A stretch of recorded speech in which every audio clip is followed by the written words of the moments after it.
kawan-kawan, pada hari ini saya terpaksa masih berbaring di rumah untuk pemulihan karena sudah seminggu lamanya saya opname di rumah sakit, jadi belum pulih betul karena menurut dokter menganjurkan kepada saya untuk beristirahat dulu karena memang saya masih merasakan di kepala saya ini terasa sakit dan kalau berjalan terasa oyong kawan-kawan.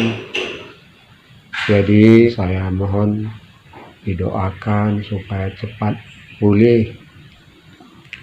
Dari hasil pemeriksaan dokter kemarin itu, sewaktu saya di rumah sakit, dokter mengatakan bahwa kolesterol saya tinggi mencapai 225 dan asam urat saya juga tinggi. Kemudian saya mengalami hipertensi yang tidak stabil. Kawan-kawan sekalian, doakan saya ya supaya saya dapat beraktivitas kembali sebagaimana biasa. Ya, ada menyimpan video yang saya tayangkan buat Bapak, Ibu, Saudara-saudari sekalian. Semoga bermanfaat.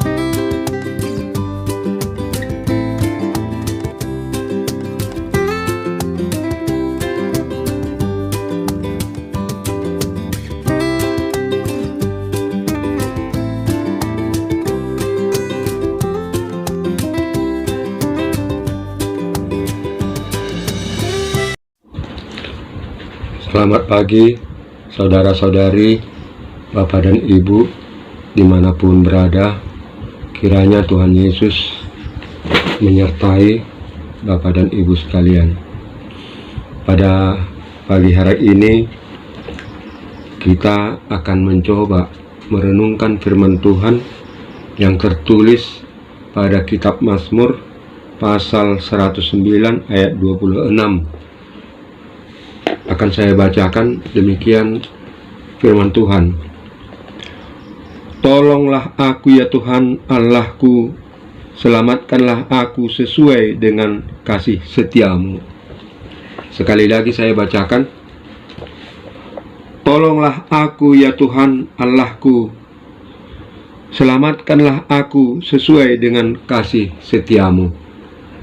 Demikian firman Tuhan untuk renungan bagi kita pada pagi hari ini.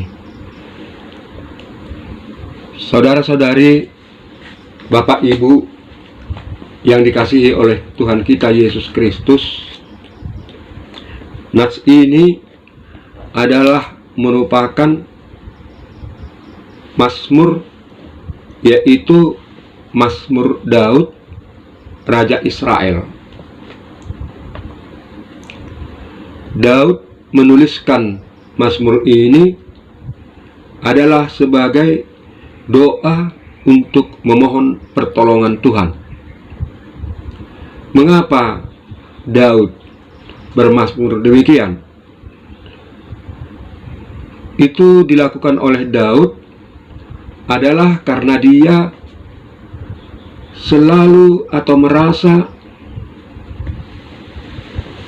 dimusuhi oleh orang-orang yang congkak, orang-orang yang sombong. Padahal kita tahu bahwa Daud ini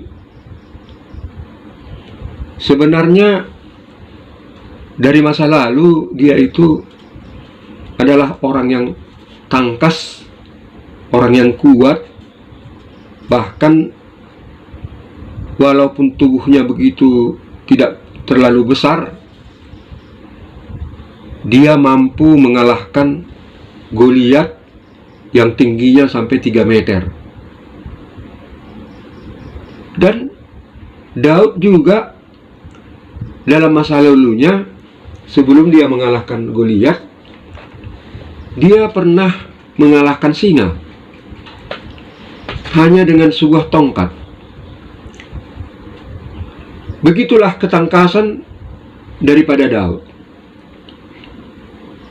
Tapi Daud mengakui itu semua adalah karena pertolongan Tuhan, bukan karena kekuatannya semata-mata. Di dalam pengalaman Daud sesudah dia menjadi raja, ternyata banyak serangan-serangan terhadap dia. Banyak orang-orang yang sombong yang melawan dia, bahkan ingin menghilangkan nyawanya. Disinilah Daud menuliskan Mazmur sebagai doa memohon pertolongan kepada Allah, karena dia yakin hanya Tuhan Allah lah satu-satunya pengaduan yang dapat menyelamatkannya. Saudara-saudari, Bapak, Ibu yang dikasihi oleh Tuhan, apakah di dalam kehidupan kita sehari-hari kita juga pernah mengalami seperti Daud? Terkadang hidup ini kita mengalami seakan-akan kita tidak menemukan jalan di dalam hidup ini, tidak menemukan jalan keluar terhadap permasalahan-permasalahan yang kita hadapi. Atau adakah di antara Bapak dan Ibu, saudara-saudari, yang tidak mempunyai permasalahan dalam hidup ini? Adakah di antara kita yang tidak mempunyai permasalahan? Kalau menurut saya, semua manusia yang hidup pastilah mempunyai permasalahan-permasalahan. Apakah jika kita memiliki banyak harta, banyak teman, kita bisa luput dari permasalahan? Tentu tidak, Bapak dan Ibu.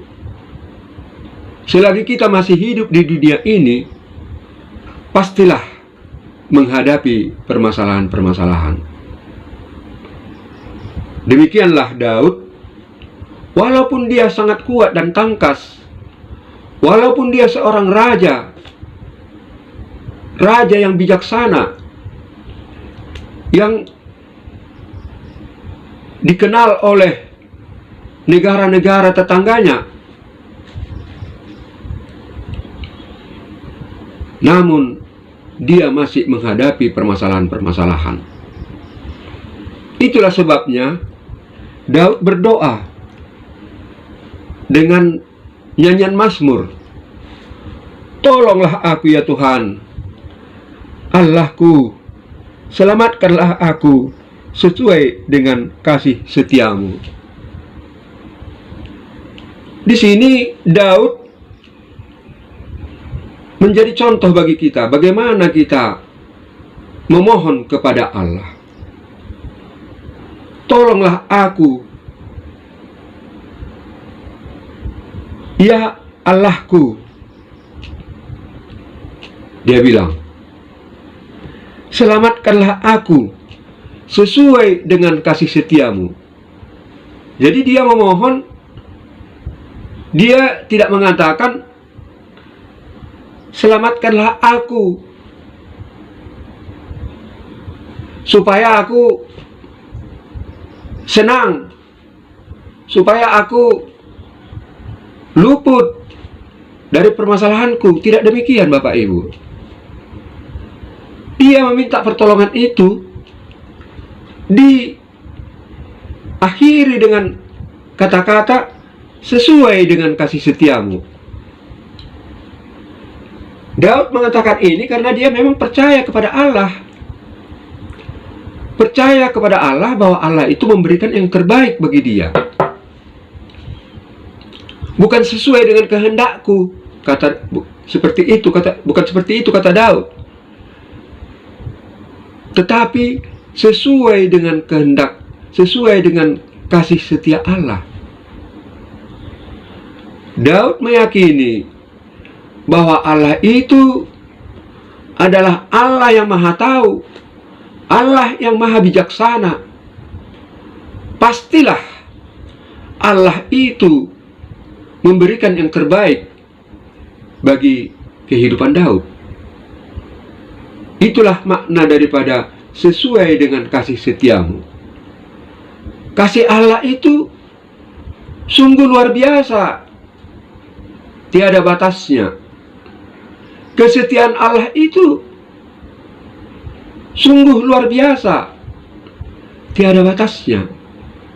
Allah itu adalah Allah yang maha kasih, Allah yang setia. Dia tetap mengingat dan menepati semua janji-janjinya.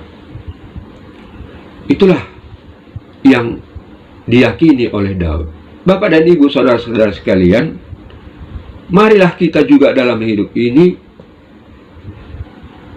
menjadi contoh bagi kita Daud, bagaimana dia memohon kepada Tuhan.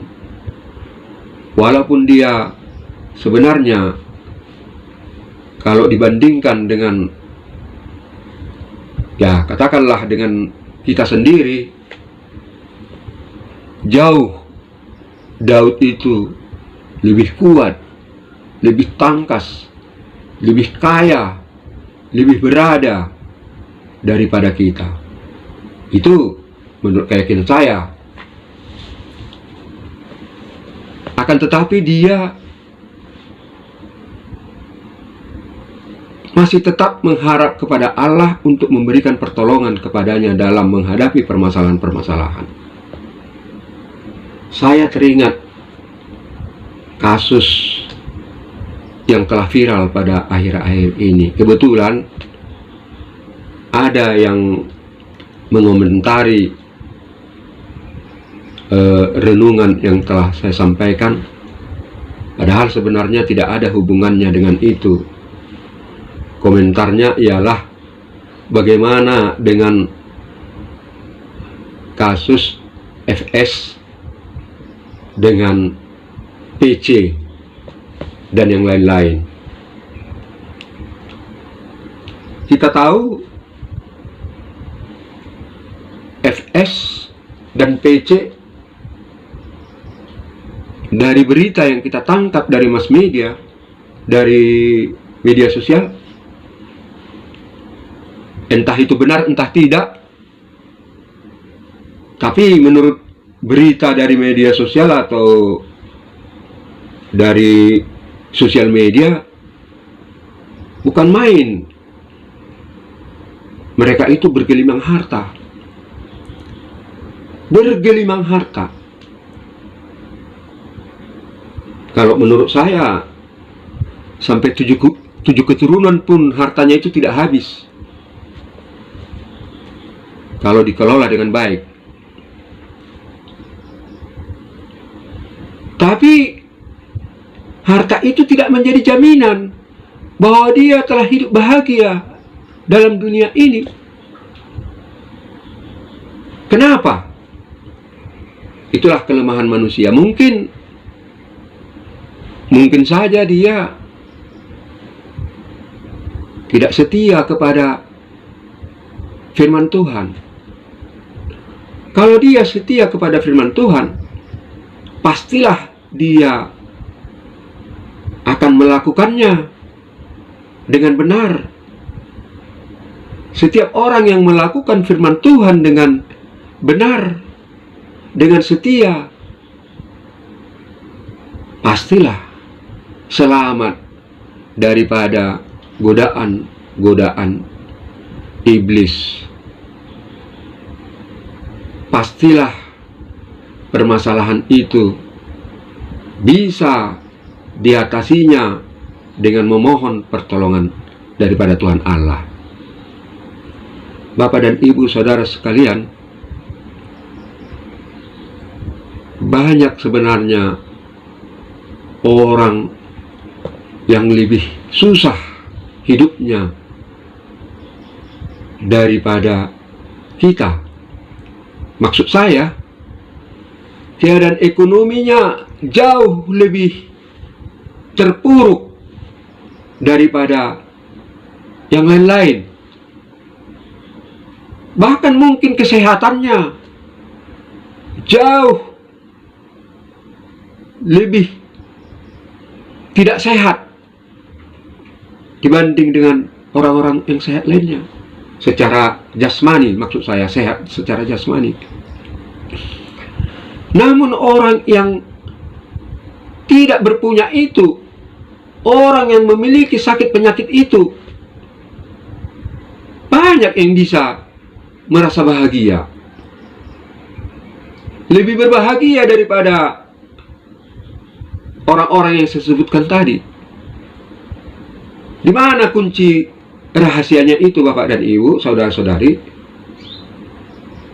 Kita kembali kepada nats tadi. Memohon pertolonganlah kepada Allah. Memohon pertolonganlah kepada Tuhan Allah yang hidup. Tuhan Allah yang hidup itu adalah Tuhan Allah yang menciptakan langit dan bumi yang kita kenal di dalam nama Yesus Kristus, Tuhan dan Juru Selamat kita. Minta tolonglah kepada itu. Akan tetapi Bapak dan Ibu, di dalam kita meminta tolong itu, kita tidak boleh memaksakan kehendak kita harus terjadi. Tolonglah aku ya Tuhan Allah sesuai dengan kasih setiamu. Itu yang harus kita katakan. Jadi Allah yang mengatur, bukan kita. Saya katakan demikian karena menurut pengalaman saya, apa yang saya lihat, seolah-olah orang yang berdoa, saya lihat orang berdoa, seolah-olah dia mengatur Tuhan Allah itu, mohon kesembuhan, seolah-olah Tuhan Allah itu seperti jongos yang bisa diperintah-perintah. Bapak dan Ibu, hal seperti itu tidak benar. Tidak boleh kita melakukan hal seperti itu. Memaksa Tuhan untuk melakukan sesuatu. Kenapa Bapak dan Ibu? Karena apa yang kita terima daripada Allah sebagai orang percaya, itu adalah yang terbaik bagi kita. Kita hanya dapat memohon kepada Allah. Ya Tuhan Allah, berikanlah kepada saya begini, begono, dan lain-lain sebagainya. Namun, di dalam doa kita itu, kita harus percayakan kepada Allah bahwa Allah lah yang mengatur, bukan kehendakku, tetapi kehendak-Mu lah ya Tuhan yang terjadi. Harus demikian Bapak dan Ibu. Makanya kalau kita sudah berdoa, memohon kepada Allah, apapun yang terjadi dalam hidup kita harus bisa kita syukuri, karena menurut Allah itu yang terbaik. Seandainya kita menginginkan sesuatu, pada suatu saat kita menginginkan, ada sesuatu yang kita inginkan, kita sampaikan kepada Allah. Di dalam doa kita sampaikan. Akan tetapi sudah begitu lama doa kita itu tidak terkabul. Kita tidak boleh kecewa, karena itulah yang terbaik bagi Tuhan. Bisa saja ada orang berdoa ketika anaknya masuk menjadi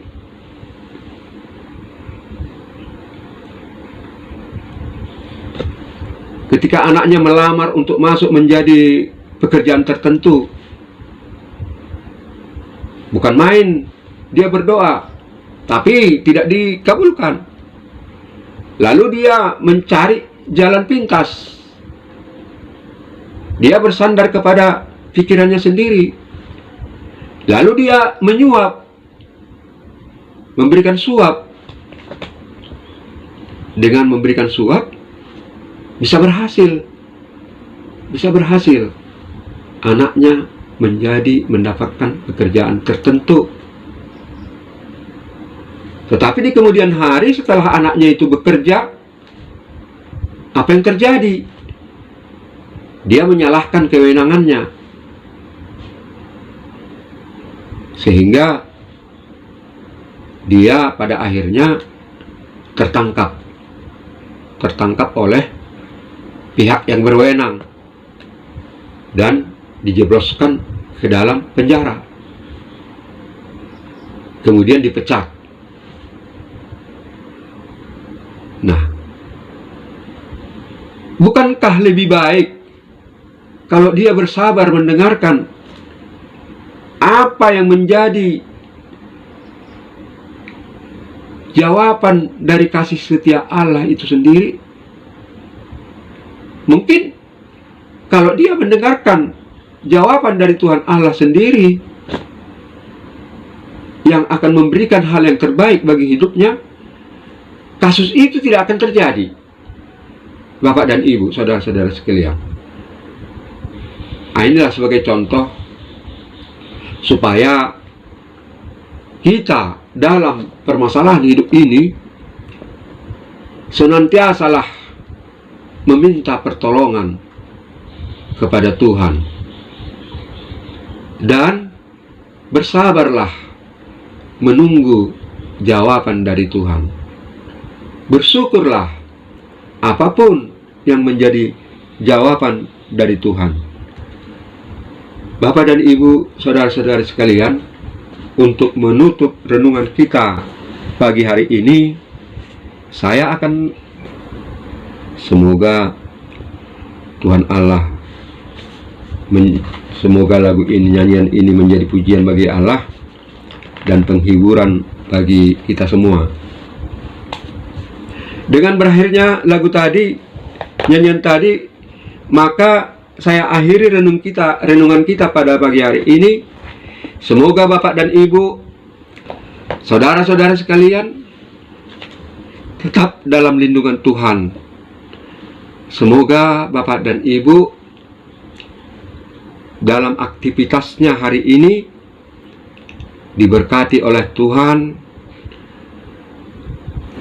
Kiranya Roh Kudus turun atas kita semua. Amin. Amin.